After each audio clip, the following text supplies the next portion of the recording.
In the world of mixed martial arts, no journey is more harrowing or more filled with drama than the path of the former UFC Lightweight Champion Charles Oliveira. Minha mãe e meu pai não sabem nem ler nem escrever. Meu pai sabe bem pouco. Meu pai e minha mãe trabalharam em 2 empregos. Minha mãe trabalhava de faxineira na escola e ela saía de lá e ia pra casa do dono da escola para trabalhar de faxineira. Meu pai trabalhou na feira como filante a vida inteira e trabalhava no matadouro. His story is far more than a pursuit of success. It's a tale of survival against every hardship life could impose. 10 anos, 9 anos, 12 anos, uma coisa assim. Tinha muitas dores, né? E principalmente quando o tempo mudava. Se tava frio, mudava pro calor, ou quando tava calor, mudava pro frio. Tinha muitas dores e tipo, parecia que tava entortando o corpo. Many years ago, Charles faced grave health challenges, obstacles so severe that he narrowly avoided permanent disability. Ele não vai ser mais um moleque normal, né? Ele não tem como, né? Ele jogar uma bola, ele fazer essas coisas, é muito difícil pra ele fazer. Então eu falei pro meu pai, pai, se for pra mim não ser um moleque normal, eu prefiro que Deus me leve, prefiro morrer. Yet even as this threat faded, his path remained unforgiving, filled with the highs of victory and the lows of defeat. A harsh reality that many assumed would keep him a journeyman, a name filling the undercard. But an indefinable force transformed him, igniting an unyielding drive toward greatness. Injuries and all sorts of trouble. Charles Oliveira! It's over. There's the tap! Charles Oliveira does it again! Wow! Like a true warrior, Bronx bridged the chasm between shadow and light, between failure and triumph. Nick is down! Charles Bronx Oliveira! He's gonna Oliveira forces the tap! Charles Oliveira, another submission! His journey from the mid-level quitter from the Brazilian favelas to lion-hearted champion is worthy of a Hollywood saga. This man to win. Eles falam, eu falo, eu vou aqui e faço. Eles podem bater, eles batem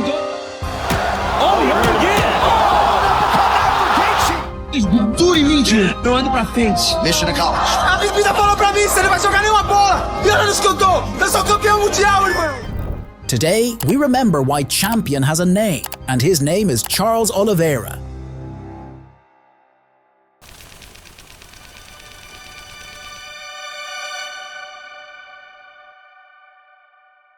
The Brazilian lion was born in the city of Guarujá.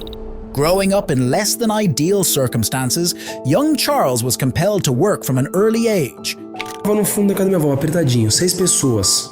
Não tinha dinheiro pra nada. Nunca passei fome. Tinha isso pra dividir pra 3. Você comia, aquele negócio de ficar um pouquinho ali de fome, queria que tal, mas pelo menos você tinha aquilo. Young Charles dreamed of becoming a soccer player, but fate had other plans. When he was just 7 years old, he was given a grim diagnosis. Rheumatoid arthritis, a rare disease that attacked his joints, bringing unbearable pain. The illness afflicted both his ankles, threatening to confine him to a wheelchair for life, let alone allow him to become a professional soccer player. Tem que pegar ele no colo porque ele não conseguia ficar de pé. A gente tá ele pé, ele caía. Tava ele pé, ele caía. Eu não consegui nem andar, sabe?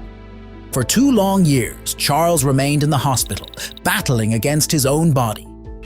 Foi quando os médicos falaram assim que seu filho não vai poder ser uma criança normal, sabe? Tipo, é muito louco. Muito louco. Yet he refused to give up on sports, knowing all too well what his future could hold in Brazil. E aí quando eu cheguei lá, eu me apaixonei pelo jiu-jitsu. Falei, opa, é isso que eu quero fazer de verdade. Eu tinha medo de se machucar e tudo isso por causa do que? Da gravidade do... né? Então, o pai dele escondia isso de mim. And so, at the age of 12, this young lion found his way into a Brazilian jiu-jitsu gym, ready to fight for something greater. His journey in this martial art saw him conquer numerous tournaments, both locally and globally. Tipo, tinha consulta, né, de rotina que tinha que ir. Mas ele jogou lá na mesa lá. Ele falou, o que é isso aí? Né? Então, assim, ó, o menino que o senhor falou que andar até de cadeira de roda, né? Ele é campeão. Não foi eu, não foi médico nenhum. Foi Deus que deu a cura dele. By the age of 18, Bronx shifted his focus to MMA and embarked on his professional journey, debuting in local league Predator FC, where he fought in a welterweight Grand Prix. That night, he won all 3 bouts, each by stoppage, securing a powerful entry into the sport. After this explosive start, young Lion continued competing across the regional leagues, often having 2 fights in a single evening. The UFC couldn't ignore this blazing talent, and in August 2010, 20-year-old Charles Oliveira made his debut in the octagon. In his first UFC fight, he faced Darren Elkins.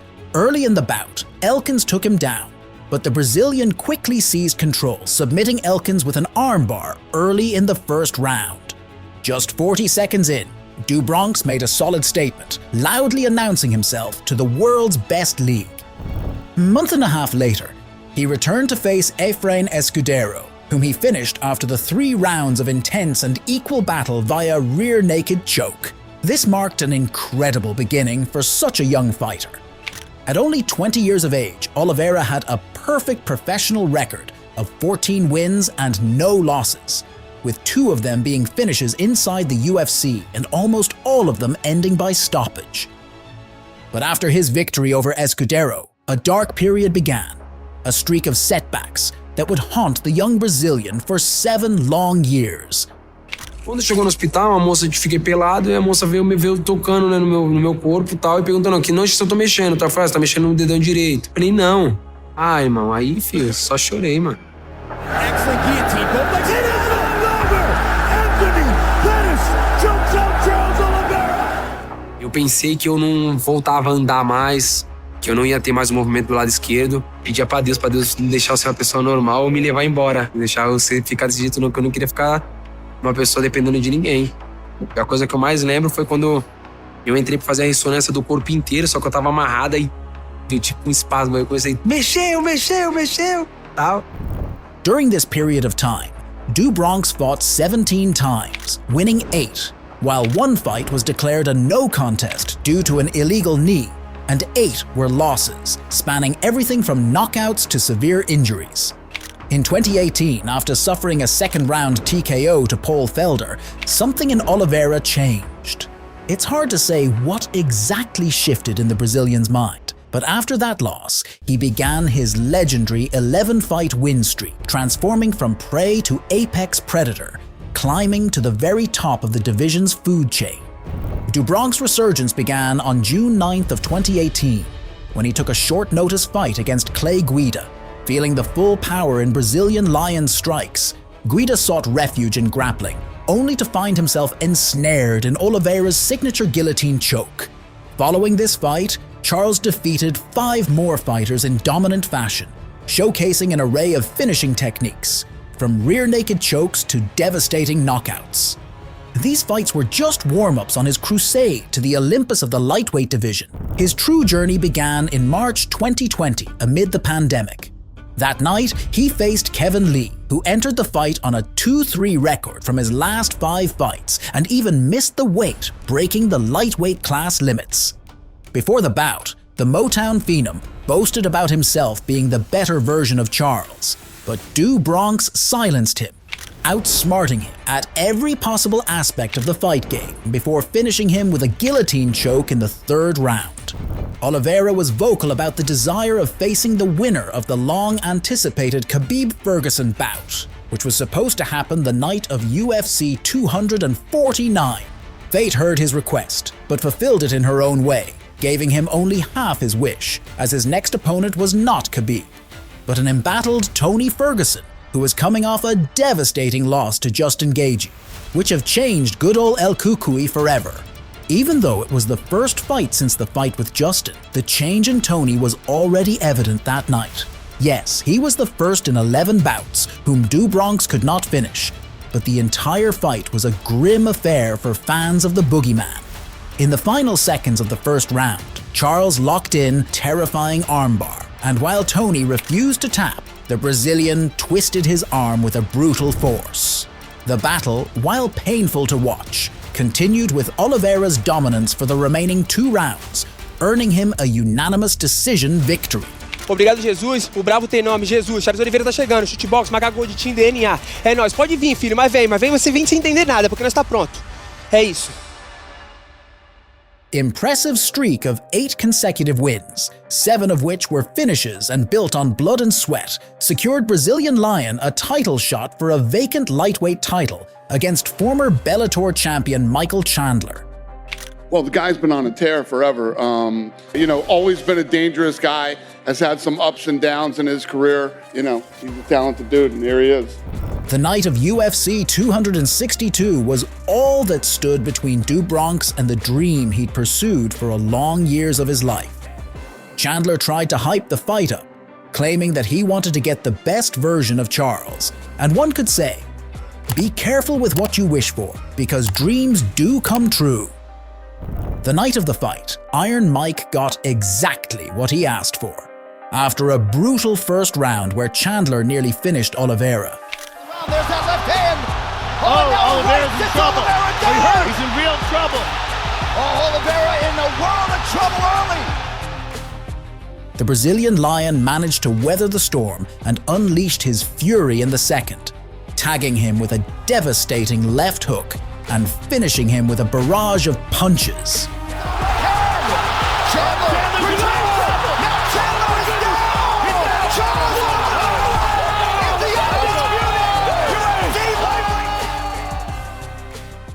The Favela has won, and after long years of life trials, Charles Bronxs Oliveira had finally became a UFC champion. Falei pra você que minha mão ia entrar. Falei pra você hoje. Hoje eu te liguei e te falei, eu vou nocautear esse cara.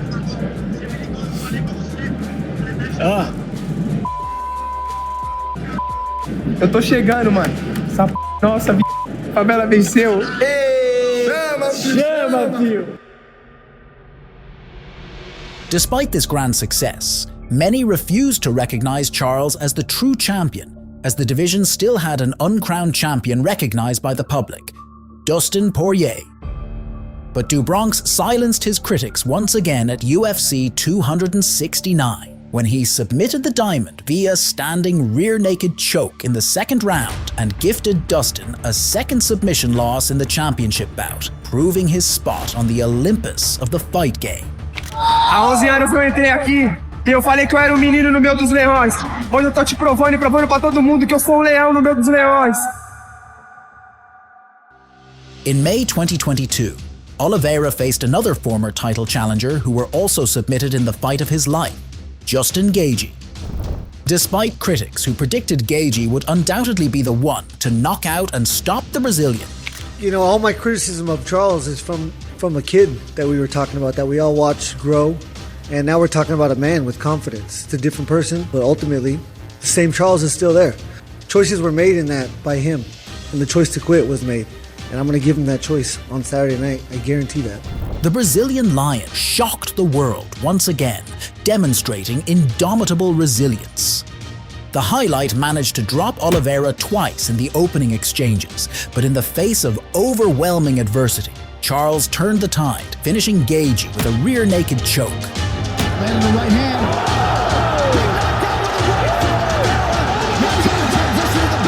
He's gonna go to sleep.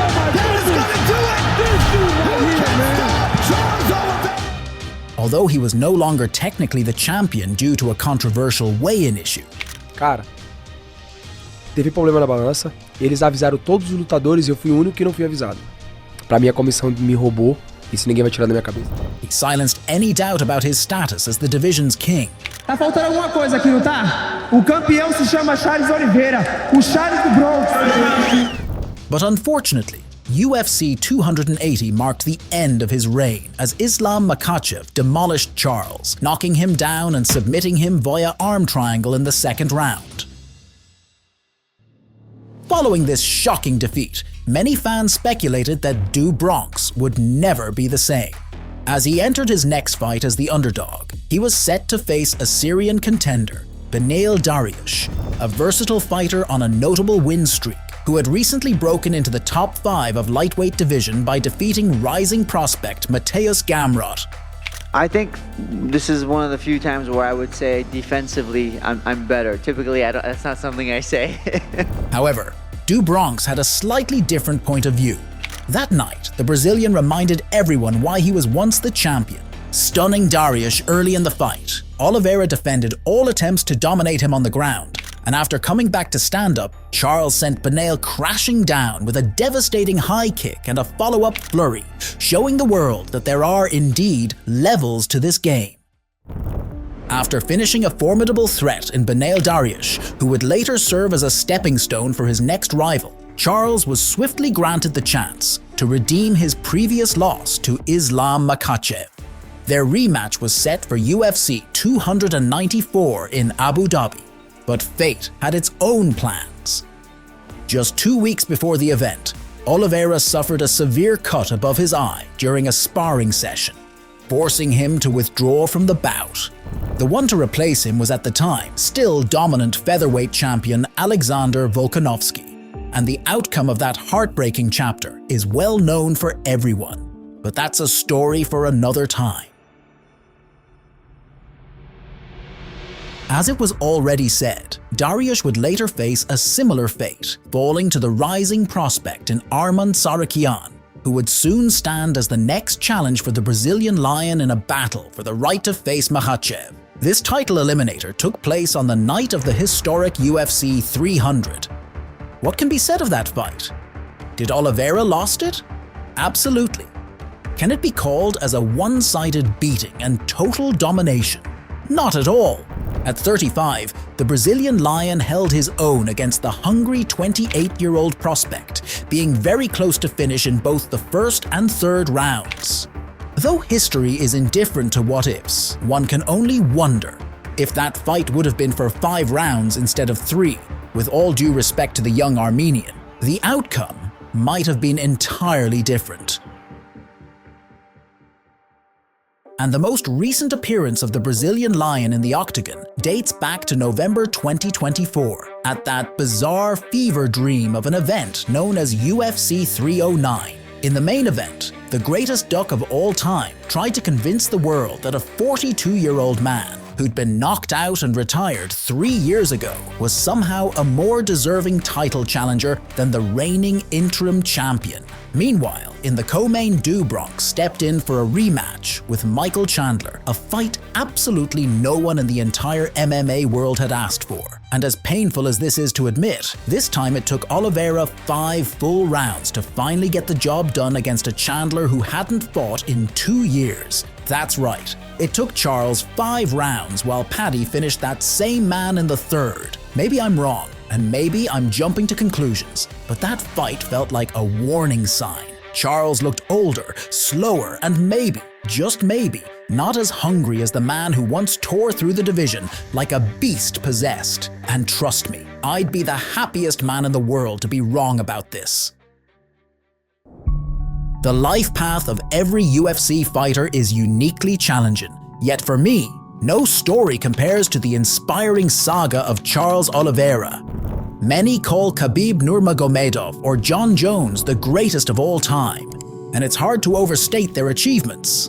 But here's an opinion that may not be popular. At that time, it was Khabib time, now Charles time. Khabib is the man who never bled in a sport drenched in blood. Jones ground down 3 generations of fighters, leaving no one the chance to touch his legacy. Both are undefeated, yet in my eyes, the path of Bronx is even more remarkable. This is #1 bullshit.